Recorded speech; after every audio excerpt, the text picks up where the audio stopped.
नमस्कार दोस्तों, स्वागत है आपका। मैं हूं तेज प्रकाश झा और शुरू करते हैं यूपीएससी सीरीज में आपको। और इस वीडियो नंबर 4 अध्याय नंबर 4 की शुरुआत करने जा रहे हैं एनसीईआरटी की। तो चलिए, आप सबका स्वागत है और इस क्लास को आप देखिए और शुरू करें। पाठ नंबर 4 जो है वो हड़प्पा सभ्यता के बारे में है। आरंभिक नगर। और जसपाल और हरप्रीत अपने घर के पास क्रिकेट खेल रहे थे, और जब क्रिकेट खेल रहे थे तो वहां पास से कुछ लोग गुजरे और उन्होंने कहा कि देख, बाकी लोग उस जगह को बुधा खंडर कहते थे। बुधा खंडर मतलब पुराना, लेकिन जो नए इतिहास वहां से जो गुजरे लोगों ने, जैसे रिसर्च वगैरह करनी थी, उन्होंने देखा तो उनकी तारीफ की खंडर की और कहा इसकी नक्काशी देखो, इसकी वास्तुकला देखो। तब उनके मन में जिज्ञासा हुई कि पुराने खंडर से भी किसी को लगाव हो सकता है क्या। और इसी से शुरुआत होती है हड़प्पा नगर की कहानी की। आज से लगभग 150 साल पहले जब पंजाब में पहली बार रेलवे लाइन बिछाई जा रही थी, तो उस काम में जुटे इंजीनियरों ने अचानक हड़प्पा पुरास्थल को देखा, जो आधुनिक पाकिस्तान में है। उन्होंने सोचा कि यह खंडर है और जहां से अच्छी ईंटें मिलेगी, तो यह सोचकर हड़प्पा के खंडरों को उजाड़ दिया और हजारों ईंटें ले जाकर उन्होंने रेलवे लाइन के बिछाने में लगा दिया। इससे कई इमारतें पूरी तरह नष्ट हो गई, लेकिन इसके बाद लगभग 80 साल पहले पुरातत्वविदों ने, आर्कियोलॉजिस्ट ने इन स्थल को ढूंढा और पता चला कि यह खंडर उपमहाद्वीप के सबसे पुराने शहरों में से एक है। चूंकि इन नगरों में दो या उससे ज्यादा हिस्सों में यह विभाजित था। प्राय पश्चिमी भाग छोटा होता था, लेकिन ऊंचाई पर बना होता था। चलिए आपको बताता हूं। जैसे हम कंपेयर के लिए इसे मान लेते हैं और इसे मान लेते हैं। इसे मान लेते हैं हम पश्चिमी भाग, यानी वेस्ट साइड, और ये पश्चिमी भाग है और ये पूर्वी भाग।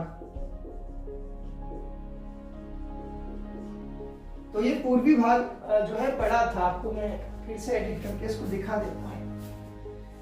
पूर्वी भाग जो था बड़ा था, ये जो बड़ा था, और ये नीचा था, डाउनवर्ड था और बड़ा था। और ये जो पश्चिमी भाग था वो छोटा था। ये जो था काफी छोटा था और ऊंचाई पर था। ये अपवर्ड था, यानी ऊपर उठा हुआ था, टीला के जैसा। पश्चिमी भाग ऊंचा था और ऊंचाई पर बना था, और पूर्वी हिस्सा बड़ा था लेकिन निचले इलाके में था। ऊंचाई वाले भाग को पुरातत्वों ने नगर दुर्ग कहा। दुर्ग का मतलब होता है दीवार, किला। तो जो ऊंचाई पर बना हुआ स्थल था उसे पुरातत्वों ने नगर दुर्ग कहा, नगर दुर्ग। और नीचे के जो स्थल थे इसे कहा गया निचला नगर, निचला नगर।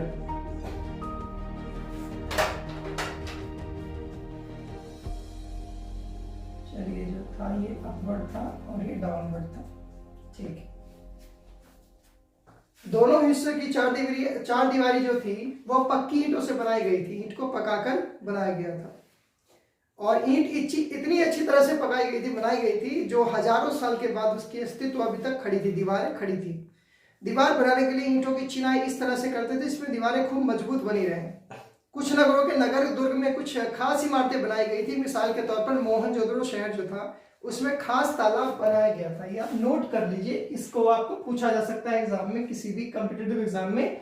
और ये मोहनजोदड़ो जो था, जिसकी मूवी भी आई थी,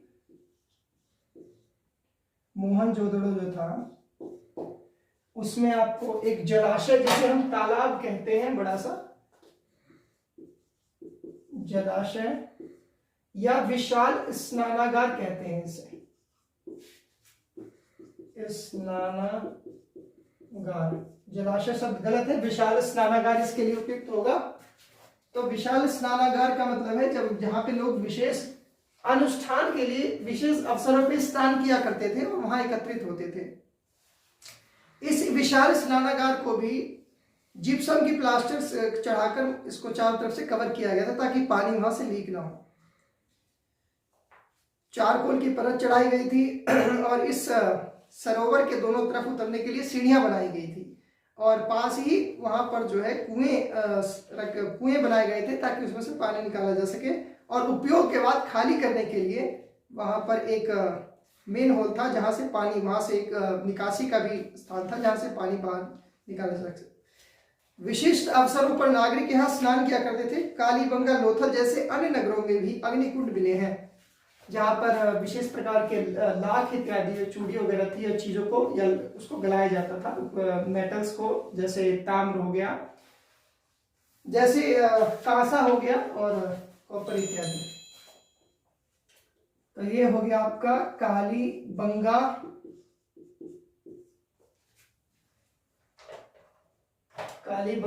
एवं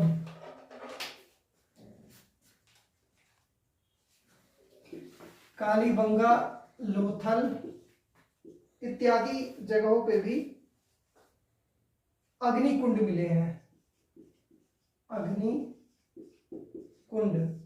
अब अग्निकुंड का क्या क्या इस्तेमाल हो सकता है? एक तो मेटल को पिघलाने के लिए, दूसरा यज्ञ भी किए जा सकते हैं यहाँ पे, इसलिए संभवतः यहाँ यज्ञ किए जाते होंगे। हड़प्पा और मोहनजोदड़ो और लोथल जैसे कुछ नगरों में बड़े बड़े भंडार गृह का मतलब होता है बड़ा सा एक कमरे टाइप का बड़ा सा स्थान होता है जहाँ पे बहुत सारा अनाज को रखा जाता है स्टोर करके पूरा भर के। तो इस जगहों पे कहाँ कहाँ मिला है आपका? मोहनजोदड़ो, हड़प्पा और लोथल जैसे कुछ बड़े नगर जहाँ पे ज्यादा कर या फिर ज्यादा किसानों से जो उपज थी या व्यापारियों का जो स्टोर था वहां बनाया गया था। और ये मेन था आपका हड़प्पा और दूसरा था मोहनजोदड़ो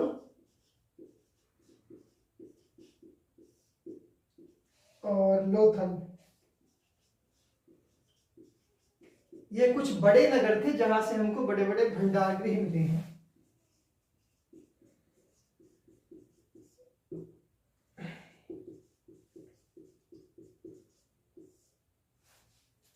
तो आपसे अगर पूछा जाए बड़े बड़े हड़प्पा के दो चार नगर का, तो आप इसमें से उदाहरण दे सकते हैं हड़प्पा, मोहनजोदड़ो और लोथल।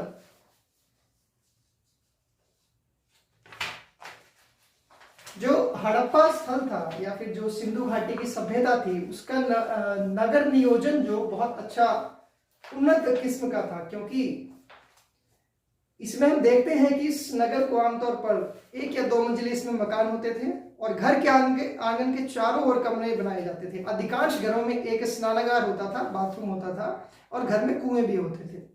कई नगरों में ढके हुए नाले बनाए गए थे। इसे सावधानी से सीधी लाइन में बनाया जाता था, सीधी लाइन में, और हर नाली में हल्की ढलान होती थी ताकि पानी आसानी से बह सके। अब अक्सर गलियों, घरों की नालियों और सड़कों की नालियों के जोड़ दिया जाता था और इसे बाद में एक बड़े नाले में मिला दिया जाता था। नालों के ढके होने के कारण इसे जगह जगह पर मेन होल बनाए गए थे ताकि उसकी सफाई निरंतर की जा सके, देखभाल की जा सके। घर, नाले और सड़कों का निर्माण योजनाबद्ध तरीके से किया गया था। उस समय, आज से 4700 साल पहले, आप सोच सकते हैं कि उस समय में भी घरों का एवं नालियों का, सड़कों का एक साथ योजना बनाकर इतनी बढ़िया, इतने ठीक तरीके से कितना विलक्षण कार्य है, यह हमारे भारत में ही संभव है। इस प्रकार से कई जगहों पर सड़कें संपूर्ण पर काटती थी, इस तरह से सीधी, यहां से आके यहां, फिर ये यहां गई, फिर ऐसे सड़कें जो थी सीधी थी और नालियां उसके अनुरूप योजनाबद्ध तरीके से सीधी बनाई गई थी। और ये सबसे बड़ी विशेषता है योजनाबद्ध नगर नियोजन। हड़प्पा के नगरों में बड़ी हलचल रहा करती होगी और यहाँ पर ऐसे लोग रहते थे जो नगर में खास इमारतें बनाने की योजना में जुटे रहते थे, जो संभवतः बड़े शासक थे। यह भी संभव है कि ये शासक लोगों को दूर दूर भेजकर धातु, बहुमूल्य पत्थर और उपयोगी चीजें मंगवाते थे। शायद शासक लोग खूबसूरत मनकों और सोने चांदी के बने आभूषणों जैसे कीमती चीजों को अपने पास रखते थे। इस नगरों में लिपिक भी होते थे। लिपिक का अर्थ है कि अकाउंटेंट या लेखाकार, जो मुहरों पर तो लिखते ही थे और शायद अन्य चीजों पर भी लिखते होंगे जो बच नहीं पाई होगी। इनके अलावा नगरों में शिल्पकार, स्त्री पुरुष भी रहते थे। शिल्पकार का मतलब होता है किसी पत्थर पे या लकड़ी पर या धातु पर या मूर्ति बनाना, लिखना, शिल्पकार। हाथों के माध्यम से मूर्तियां बनाना या कलाकृति, मूर्तियां, कलाकृति और ये जो हमारे भवन बने हैं, भवन हड़प्पा के जो भी भवन या सिंधु घाटी के जो भी भवन इत्यादि है, मूर्तियां, कलाकृति, ये शिल्पकार का कार्य होता था। और जो लेखन का कार्य होता था, लेखन का कार्य वो होता था लिपिक का। लिपिक और शिल्पकार ये सब शहरों में रहा करते थे। और स्त्री पुरुष भी शिल्पकार रहते थे जो अपने घरों या किसी उद्योग स्थल पर तरह तरह की चीजें बनाते थे, और यहाँ वे लंबी यात्राएं भी करते थे और वहां से उपयोगी वस्तुएं लाते थे, और साथ ही लाते थे सुदूर देशों की किस्से कहानियां। मिट्टी से बने कई खिलौने भी मिले हैं जिनसे बच्चे खेलते हुए। और सबसे चर्चित जो हड़प्पा की मुहर है, जिस पर एक सींग वाला गेंडा बना हुआ है और उसमें कुछ लिखा है चित्रात्मक लिपि में, वो आज तक पढ़ी नहीं जा सकी। यह आप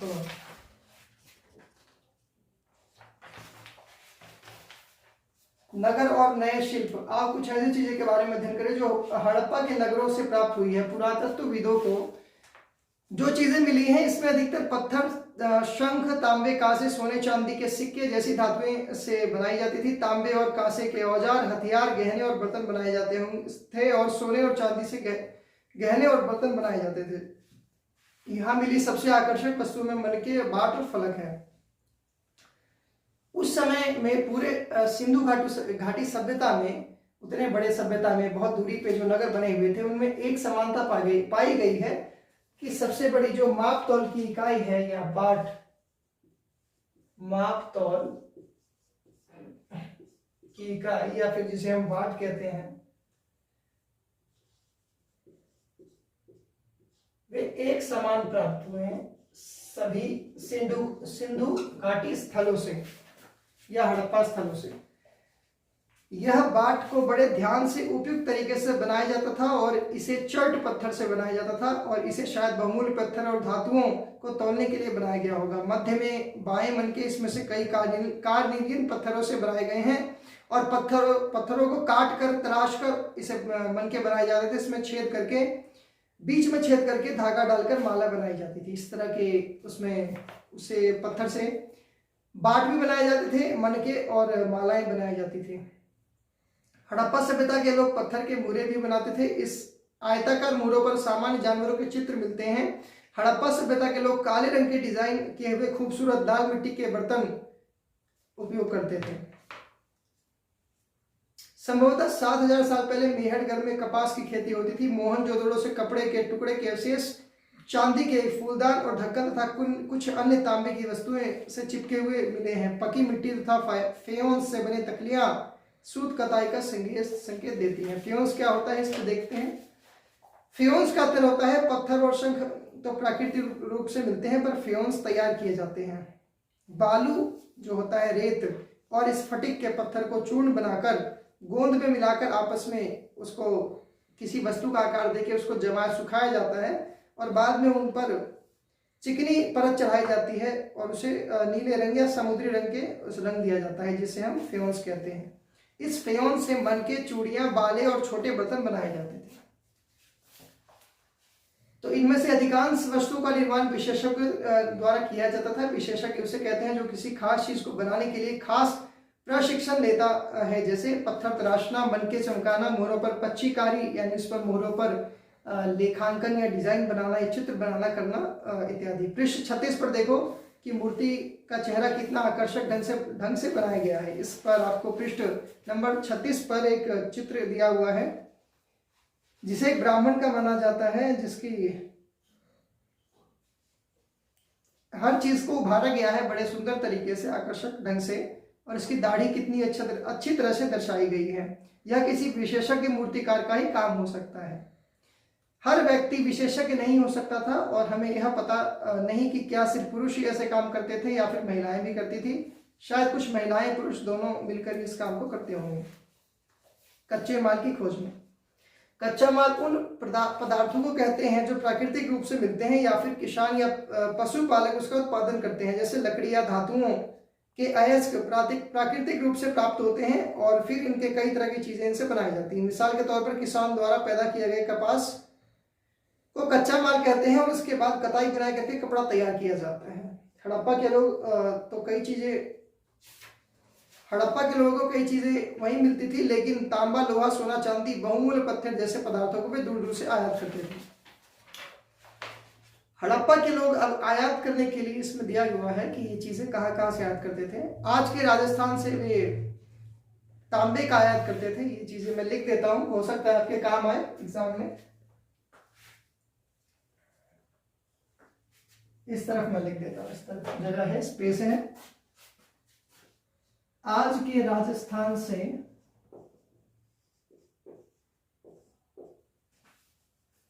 एवं ओमान से वे क्या आयात करते थे? तांबा,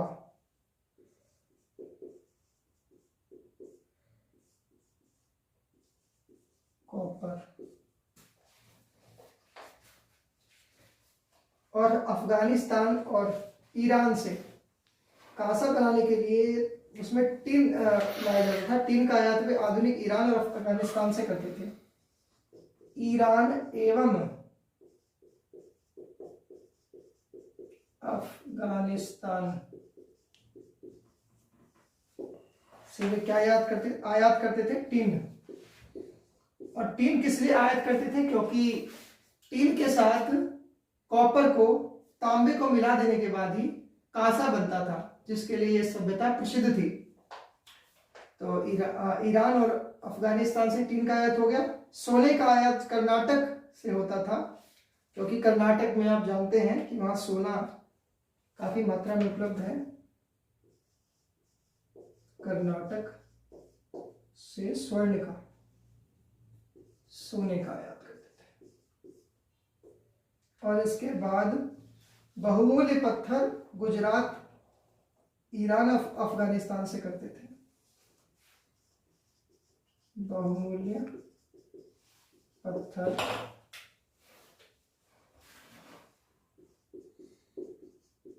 गुजरात, ईरान, अफगानिस्तान से करते थे। अब नगर में जो लोग रहते थे, रहने वालों के लिए भोजन, लोग नगरों के अलावा गांव में भी रहते थे। वे अनाज उगाते थे, जानवरों को पालते थे। किसान और चरवाहे ही शहरों में रहने वाले शासकों, लेखकों एवं शिल्पकारों, दस्तकारों के लोगों को सम्मान देते थे। पौधे के अवशेष से पता चलता है कि हड़प्पा सभ्यता के लोग गेहूं, जौ, मटर, दाल, तिल और सरसों उगाते थे। हड़प्पा के लोग जो हैं इन फसलों को उगाते थे। गेहूं, जौ, दालें, मटर, धान, तिल, सरसों, ये चीज उगाते थे। जमीन की जुताई के लिए हल का प्रयोग एक नई बात थी एवं हड़प्पा काल में तो हल बच ही नहीं पाए, क्योंकि वो प्राय लकड़ी के बनाए जाते थे। और वह जिसे हम खिलौने के रूप में देखते हैं, जो सुरक्षित रूप से रखे गए होंगे, उनके द्वारा हम समझते हैं। नहीं तो हल जो है, उस समय के हल अभी तक बच नहीं पाए, लकड़ी के होते थे, प्राकृतिक रूप से अपघटित हो गए। इसलिए खिलौने के माध्यम से जो मिट्टी के बने हैं, उनसे हमें पता चलता है कि इस प्रकार के हल होंगे। संभवतः पानी का संचय किया जाता होगा, जरूरत पड़ने पर उसे फसलों की सिंचाई की जाती होगी। हड़प्पा स्थल जो है इस क्षेत्र में है जहां पर शुष्क प्रदेश है, थोड़ा सूखा वह प्रदेश रहता है, बारिश कम होती है, जिस कारण उसमें सिंचाई की व्यवस्था हड़प्पा सभ्यता के लोग जरूर करते होंगे और उसे फसलों को सींचते होंगे। हड़प्पा के लोग भैंस, भेड़, बकरियां पालते थे, लेकिन घोड़े का पालने का कोई साक्ष्य नहीं है। केवल एक जगह पर घोड़े के अवशेष मिलते हैं। लेकिन सूखे महीनों में मवेशियों के झुंडों को चारा पानी की तलाश में दूर दूर तक जाना पड़ता था। वे बेर जैसे फल को इकट्ठा करते थे, मछलियां पकड़ते थे और हिरन जैसे जानवरों का शिकार भी करते थे। गुजरात में हड़प्पा कालीन नगर का सूक्ष्म निरीक्षण। कच्छ के इलाके में खादीर बेट के किनारे धौलावीरा नगर बसा है। वहां साफ पानी मिलता है, जमीन उपजाऊ थी। जहां हड़प्पा सभ्यता के कई नगर दो भाग में बटे हुए थे। धौलावीरा नगर को 3 भागों में बांटा गया था। हर हिस्से के चारों ओर पत्थर की ऊंची ऊंची दीवारें बनाई गई थी। अब आपको ये चीज बता देता हूं मैं नोट कराकर, ताकि आप इसको लिख सकें। इस तरफ आप साइड में लिख सकते हैं।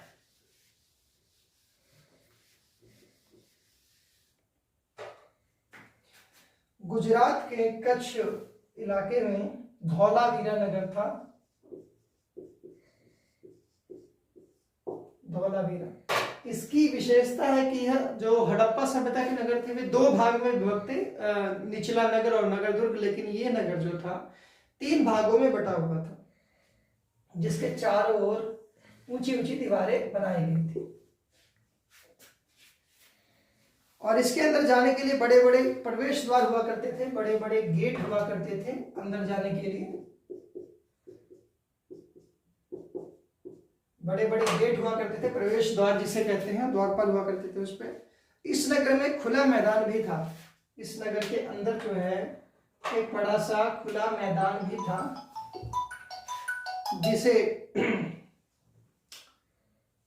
बड़े बड़े खुला मैदान था जिसमें सार्वजनिक कार्यक्रम का आयोजन होता था, खेल इत्यादि की कराए जाते। इस नगर में बड़े बड़े प्रवेश द्वार थे और इसमें सार्वजनिक कार्यक्रम का आयोजन हुआ करता था। और इसमें यहाँ मिले कुछ अवशेषों में हड़प्पा लिपि के बड़े बड़े अक्षरों को पत्थरों में गुदा पाया गया है। इस सब लिखों को संभवतः लकड़ी में जड़ा गया था और यह छोटा अनोखा अवशेष है, क्योंकि आमतौर पर हड़प्पा के लेख मोहर जैसी छोटी वस्तु पर पाए जाते थे, लेकिन शिलालेख जो है, अभिलेख इसी जगह प्राप्त हुआ है, लोथल से केवल, धौलावीरा से केवल।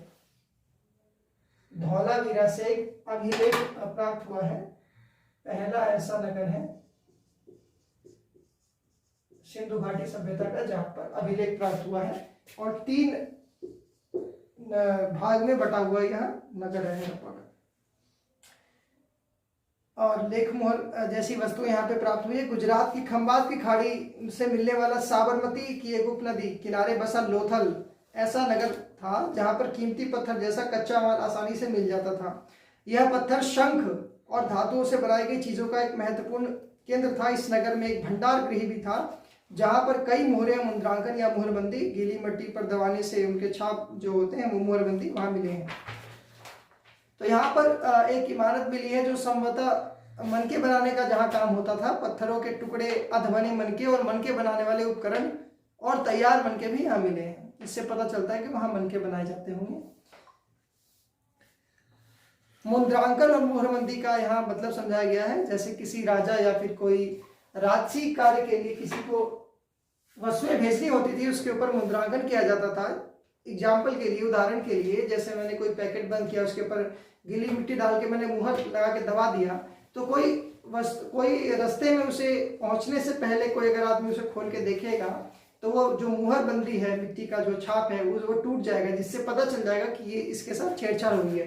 अगर वो बिना मुहर बंदी टूटे हुए वहां पहुंच जाता है प्रेषक तक, तो हम समझ जाते हैं कि इसके साथ छेड़छाड़ नहीं हुई है। तो इसीलिए मुद्रांकन का, मुहरबंदी का प्रयोग किया जाता था। अब सभ्यता का अंत। लगभग 3900 साल पहले अचानक बदलाव देखने को मिला। अचानक लोगों ने इन नगरों को छोड़ दिया, लेखन, मुहर, बाटे का प्रयोग बंद कर दिया। दूर दूर से कच्चे माल का आयात काफी कम हो गया। मोहनजोदड़ो जैसे नगरों पर कचरे के ढेर बनने लगे। जल निकास प्रणाली नष्ट हो गई और सड़कों पर ही झुग्गीनुमा घर बनाए जाने लगे। यह सब क्यों हुआ? कुछ पता नहीं। कुछ विद्वानों का कहना है कि नदियां सूख गई होगी, अन्य का कहना है कि जंगलों का विनाश हो गया होगा।